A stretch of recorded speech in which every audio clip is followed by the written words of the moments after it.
Hello everybody and welcome to another one of our training videos. On this occasion we're going to talk about writing. Writing. You see, writing is one of the most fundamental and important parts of leadership as well. In a previous video I talked about communication, which is communication, how to communicate effectively and clearly. Whilst communication embraces what we're going to talk about today, this aspect is a very unique and important part. It's all about developing and honing your writing skills. Now, I love writing. I don't know about you, but I've written over the years, even before I became a professional. I love writing. I recently completed a book which I co-authored with some amazing women, and I focus specifically on the aspect of leadership in an area which I will discuss perhaps in another video. Writing. So why don't you tell me where you sit with regard to writing? Are you a good writer, poor writer? You consider it important or not important? In the column comments below, feel free to let me know. So my name is Chris Igwe. I have over 35 years experience working in 5 countries, leading, growing and developing teams across different markets, including right across Europe, Middle East and Africa.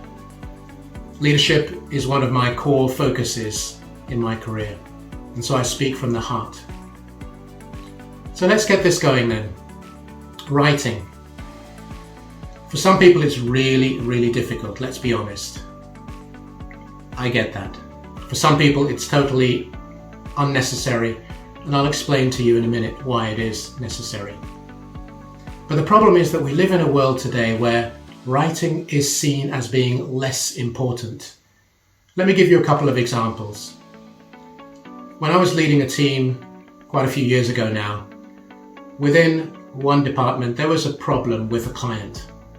So I said to the senior individual in my team, okay, let me see the flow of communication. So I saw the WhatsApp messages, Messenger and also emails. And to me it was instantly clear that between what the guy in my team was wanting to say and what the client was understanding and hearing were worlds apart. The fundamental reason in this particular case, and it's the same throughout, is that the way you speak is not the way you write. And indeed, your writing informs your speaking. So let me say that again. The way you speak and the way you write are two very different things. And the moment you understand that, that should be your aha moment, I get it. Another situation is with these social media platforms, whatever we use, however we communicate. A long time ago, as our children were growing up, my wife and I made it very clear that when they communicate, at least with us in our family social media apps, they had to use full words and full sentences, no abbreviations. Now, as you can imagine, this really irritated them. As far as they were concerned, it's much quicker to do abbreviations and whatever. But over time, thankfully, they listened to us and saw that that created confusion, because even between themselves, all you need, as you know, in these apps is sometimes, depending on your phone, it changes the words. So what's being said has nothing to do with what you actually wanted to say. The words have been transformed. They came on to thank us many years later, and what I do today is I still help in the family to reread documents, words, what they put out, because I get it and it's important. So I use those two very simple examples for you to say to yourself, in my life, in my work, in my leadership, how do I communicate? What tools do I use? And how clear and effective am I as a communicator? Because you see, communication is so vital. Why do you need to know how to write, you may say? Well, let's break it down. On the one hand, as a leader, you are going to write memos, reports, recommendations. That may all be internal.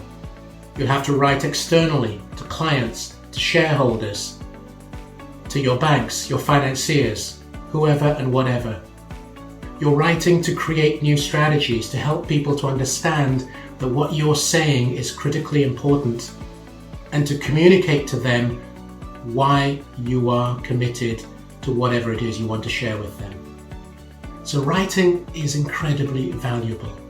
It's not just something you can gloss over as a leader. You've got to get into it and understand it and figure out how to communicate through writing. So I'm going to share with you now 3 aspects that I consider are really important as far as writing is concerned. Influencer, knowledge, and image. What do I mean by that? Well, the first is, in terms of influencer, as a leader, how do you want to have influence in your sector, your industry, your market? And by influence, I mean having it's almost like a holistic approach where you start to communicate through maybe opinion columns, through research documents and magazines, through articles in the press, the way in which you are communicating so that people know that you are there to effect change. You are moving the needle, you're moving the dial. So the one thing is, as a writer, the better you get honed in your skills, the more you can become an influencer in your field. The other area, which is not negligible, is knowledge. You see, through your writing, you're able to demonstrate that you have knowledge and you have passion within your sector and your industry, because it's how it comes across, the words you use, the context you put it in, the structure that you apply. All this gives people the idea he or she knows what they're talking about. So you're providing knowledge, and knowledge which you want people to fully understand. It can be debated, that's okay, but you're providing knowledge.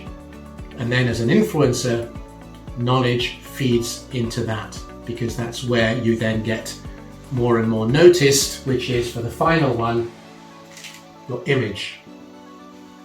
As a good writer, there is a structure to what you do. You want to show that you can influence and in a place of influence. You then want to show that you have knowledge and passion in your sector. And all this helps support the image that you want to build of yourself and in your industry. And that image is then what elevates you to being a thought leader in your sector, your industry, whatever it is you want to do. And that can be inside or outside the organization. So, okay, that's the breakdown of writing. It's incredibly valuable. It's there to support you in what you do to build your leadership qualities and skills. But then you might say, well, that's great, but how do I go about doing it? Not everybody can write, like I say. Not so much writing in terms of the English or French or German or whatever language.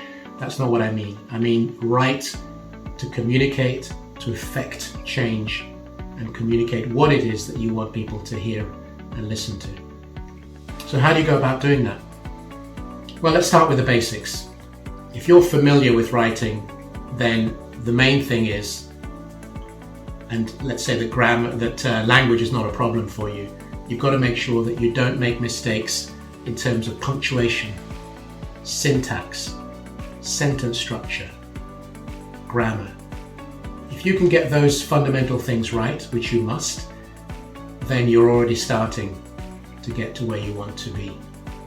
And also, by the way, if you write a lot, and let's say you write in very important areas, you may want to get a script writer. In other words, somebody who looks at your script, which very often happens when people are delivering to the press and making sure that their words are not misunderstood, because each word counts. But coming back to us as leaders, where do you begin? Well, the first thing is write something. Take a very simple context, decide that you want to write on a hobby, an interest, a subject that matters to you, and write about 300 to 400 words, an A4 sheet of paper, and just write as clearly as you possibly can. Ask somebody else to read it, see if they understand it, see how you can improve on it as you go through. So the idea is to write something, you then review it, you read it, you reread it, you reread it, which is what script writing is all about. Whether you're writing a book or a document, you keep rereading. And by the way, for example, I do quite a few articles for the press, in magazines. And when they say they want something which has 3,500 words, including characters, that's different from words. Believe me, it takes a while to make sure that your content and context remains coherent as you try and reposition the words and make sure they all still make sense and watch the flow. So the first thing is to write 300 to 400 words on an A4 sheet of paper. Ask somebody to review it, see if they catch your thinking, reread it, practice it, reread it, and just keep on going, keep on doing that. The more you write, the easier it becomes and the better and more disciplined you are at doing it. Now, I recognize also that there are certain people who may have challenges such as dyslexia. I know people very close to me who do.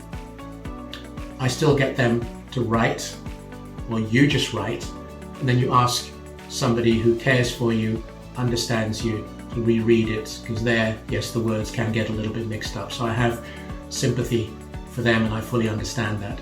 But they still have to communicate in the written form, so it's important to support them. So I want to leave you with those thoughts. Writing, critically important, very fundamental in terms of what we do as leaders to communicate effectively, to add to the speech, the communication that we have through our mouths, and then the written form, because all that gives people a view of you, who you are, what you do, how you say what you do. Well, I hope that you've got some nuggets out of this. Please feel free to like, comment and share, and of course subscribe to our channel so you come along with other videos. They'll be notified to you as and when they come out. So that's it on writing. I wish you all the best. Thank you.